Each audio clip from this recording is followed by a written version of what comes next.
I've been fortunate to, like I mentioned in the last episode, in episode 6, I was fortunate to work a ton of shows, and I just kind of want to touch on like what I've been listening to recently. Um, I've been playing a lot of Greta Van Fleet lately, uh, and Oasis. Believe it or not, both of those. I love Oasis. To be honest with you, I really do, and I do love Greta Van Fleet. I like them a lot. Maybe not love, but I like them a lot. There's no doubt. Especially working their show at Red Rocks. Like I mentioned last episode, I believe there may be a DVD. I don't know anything. Excuse me. So I can't speak on it. And I don't represent, obviously, either Red Rocks or Greta Van Fleet. I just represent Living Co. and myself. But I think there could potentially be a Greta Van Fleet Red Rocks DVD. And they're incredible. Like at least incredible musicians. Like their musicianship is to see it live and that close. It's an amazing thing. Like they have a lot of talent. And they get a lot of flack, and I think it's because they do try to. I think what it was is that they denied that they try to emulate the Led Zeppelin sound. Because they do, and then they tried to say that Aerosmith is a bigger influence than Led Zeppelin, to Greta Van Fleet, or at least to the members. And I guess maybe that's how they personally feel, but I don't think it comes across in the music. Obviously, I think it's clearly that they get their main influence from Led Zeppelin. And it's not a bad thing to be compared to one of the best bands of all time, if not the best, right? Like they're up there with the Beatles and the Rolling Stones and so many, right? So to be, I guess to draw inspiration and to be on that caliber and to have Robert Plant talk about Josh Kazikis, the lead singer, and he even kind of joked about I wonder where he got that voice from. I have a feeling he knows, or I have a feeling I know where he got that voice from. And he was joking about it, right? And he even joked about the whole Aerosmith, saying that, but they're more influenced by Aerosmith, and kind of rolled his eyes at it, because it's kind of it is true. It's it doesn't come across in the music, certainly not, but that's not to say their music is bad, really. And I think that's sort of an unwarranted hate, I guess. I don't really see why. It's like people hate on them for trying to revive an old, classic rock sound, and I think it's kind of needed today in music. And the lyrics aren't bad at all. It's not bad. I just don't. Like I keep saying, I don't understand the hate. I've been listening to a little bit of them, not really like full albums, just kind of the hits, like Safari Song and Highway Tune, and just because I've been trying to make rock and roll myself lately. I'm trying to make a whole rock and roll music project myself, psychedelic rock and this and that, experimental. But, I'm trying to just draw on different inspirations. I'm trying to make an album for this summer. And I think I kind of got a group name down. I don't want to give it away now, but I think I might have something. And so yeah, I've been listening to some Greta Van Fleet, and like I mentioned, I've been listening to Oasis too. I love Oasis, and I was kind of wondering why they never popped off in the United States.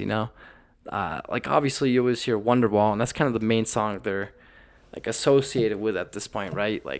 When you think of Oasis, you kind of think of Wonderwall, you're my Wonderwall, right? You think of that, but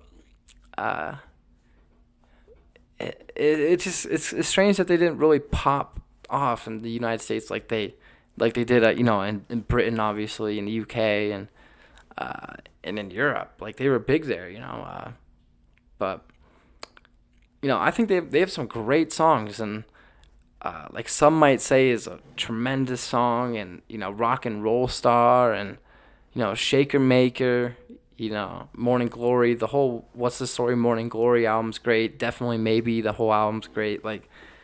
Oasis is a great band, Go Let It Out, all of it. I love Oasis, Actually, I definitely like,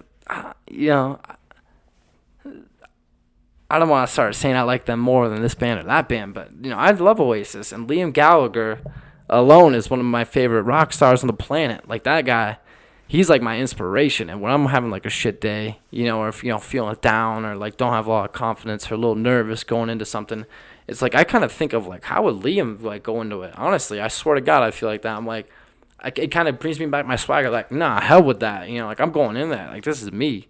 Like I'm me. I'm taking this over. Whatever the hell I'm doing right now, I'm taking this shit over, right? So I kind of have that mentality, and that kind of comes from Liam Gallagher. He's one, obviously a rock and roll star, mega rock and roll star.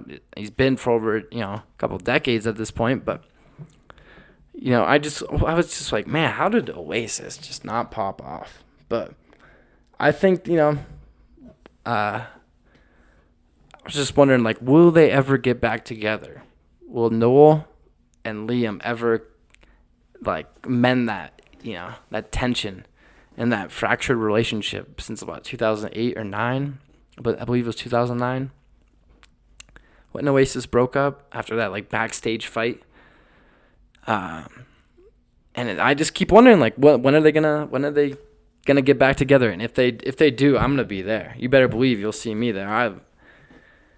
Especially if they come to the States. I think it'd obviously be more likely that their first gig or two is in the UK because they're massive over there, but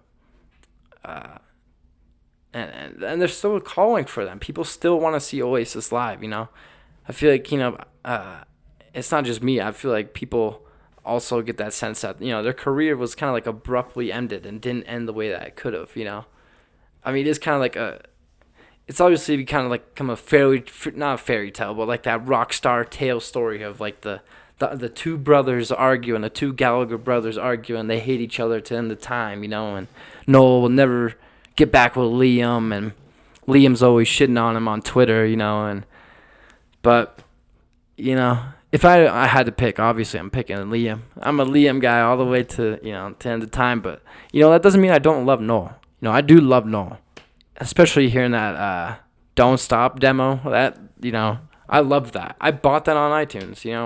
I've been playing that. I played that the other day. I love that. So I'm praying they get back together. And I'm just wondering like what you're listening to out there. So I don't really ask for people to comment, but maybe comment and let me know what you might be bumping, and I might interact with you and be like, maybe it might make me listen to something new that I haven't heard before. And I obviously certainly wouldn't mind that.